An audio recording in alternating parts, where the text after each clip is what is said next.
Oh, thank you. Okay.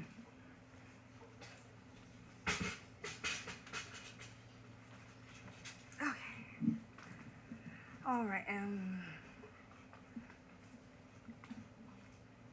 La, la, la, la, la, la, la, la. Okay. Super Tuesday was a weird day for me. It was a weird day for all of us as Americans, but it was a particularly off afternoon for me. I scheduled a dentist appointment at 4 on Super Tuesday.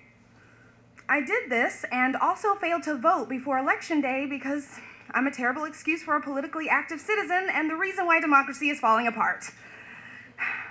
When I check in at the dentist, primary election coverage is on the TV in the waiting lobby. Since Ted Cruz voted in River Oaks that day, it was all the local media could talk about. I'm smiling because I find all election media coverage ridiculous. A woman sits a few seats away from me and joins me in TV watching. She thinks it's cute that Ted Cruz probably voted for himself. I just sort of smile politely. Yeah, everyone's gonna vote for themselves. But sure, Ted Cruz is just so adorable. She says a few more things I can't really make out. I nod and keep my eyes on the TV to try to passively signal disinterest. Then she asks, "He's Hispanic, right?" I answer yes, and then add, "He and Marco Rubio both are." She looks back at the TV and furrows her brow. I wonder where from.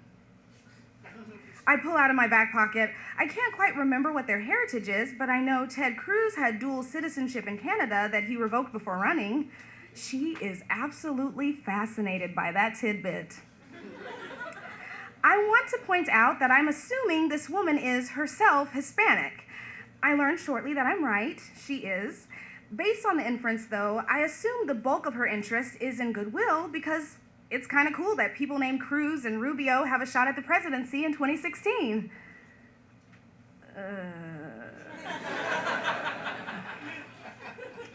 She wonders aloud if they're Mexican or Puerto Rican, and I suddenly remember, oh yeah, they're both Cuban, actually. I still believe that I'm having a pleasant conversation about diversity in politics because I can only hear half of everything she's saying about how her parents immigrated from Mexico and, they worked really hard and saved until they were able to invest their first $250,000. And, once you've got that, your first $1 million is really easy. And they just had a really good work ethic, unlike most of these people who just want handouts from everybody. And wait a second, what the fuck is she talking about? It occurs to me that maybe I should try to listen more closely, just so I know what I'm politely nodding along with. So apparently she and her family are very well off, millionaires. She's also first-generation American, and since her family was able to work hard and save, well, she doesn't understand why families of immigrants who have been here for like 7 generations haven't been able to pull themselves up yet. They want all this assistance still, all this welfare. And she used to be a teacher, but she just couldn't do it anymore because she would work with her kids' parents and she just couldn't stand that they were all still in poverty. I mean, she, and I'm quoting verbatim, absolutely hated them for it. She used the word hate to describe her attitude about the poor parents of poor kids because it must somehow be their fault that they aren't millionaires like her family. I take into account what I look like. A small, blonde, blue-eyed white woman in slacks.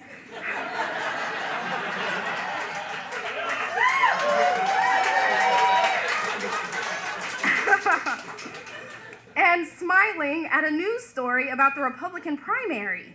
Whoops. This woman took one look at me and inferred that she could unload all of her internalized hatred onto me and believed that I would reinforce that she was one of the good Mexicans. Her family did it right. And all of the poor Mexicans are just so stupid. What this woman could not tell from looking at me is that my little brother is Mexican. My mother remarried when I was 7, and so my brother is a first-generation American on his father's side. And while we're doing a little better now, when we were young, we were poor. And this woman told me that as a teacher, She looked down on her students of color, whose families hadn't found a way out of poverty. It bothered her so much that she left teaching to, I don't know, do something that makes more money. I'm stuck in this dentist lobby for however many more minutes and had done nothing but press my lips together and try to disengage.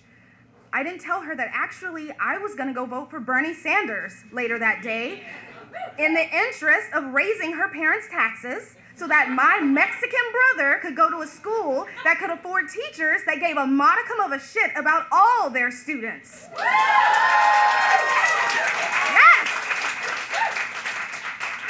I didn't say any of that. I just stared at her and imagined me saying it. The nurse called my name. I went into the back in a daze, my stomach churning with anger at this woman and also at myself. I get my x-rays, still thinking about it, wondering if I should mention it to my nurse. I don't. I sit in the exam chair and still think about it. The dentist came in to take a look at my teeth after a long wait. He jokes that he got his dental degree from Trump University before touching my teeth and gums with sharp instruments.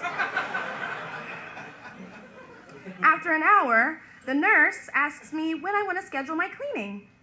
I say, I thought I scheduled it for today. Apparently not, but I can wait for someone to have the time to do it, maybe another hour or so. I shake my head. No, I have to, go vote. I have to leave now. I've been here for an hour, and the dentist just looked at my teeth for 2 minutes. I mostly spent this surreal hour at the dentist for nothing. I book it to my polling station and make it there by 5:30. The voting's a whole thing in itself. It's crazy how at 24, I'm having to tell people who have presumably attended more elections than me how primaries work, in that they work stupidly. But after that, it's smooth sailing. Except my candidate lost by a landslide. Womp. All evening, I was so thrown by this woman's audacity to unload her toxic views on a stranger in a waiting lobby. I mean, I have my opinions, and maybe it's because I'm a liberal in Texas, but I keep them to myself in places like that. I wondered what might happen if I ran into her in the parking lot. I wished I had a Sanders bumper sticker, and she'd see it and I'd look at her.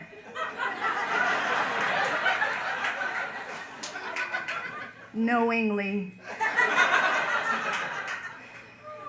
I wish she got a tooth pulled so I could say anything I wanted to her and she wouldn't be able to reply.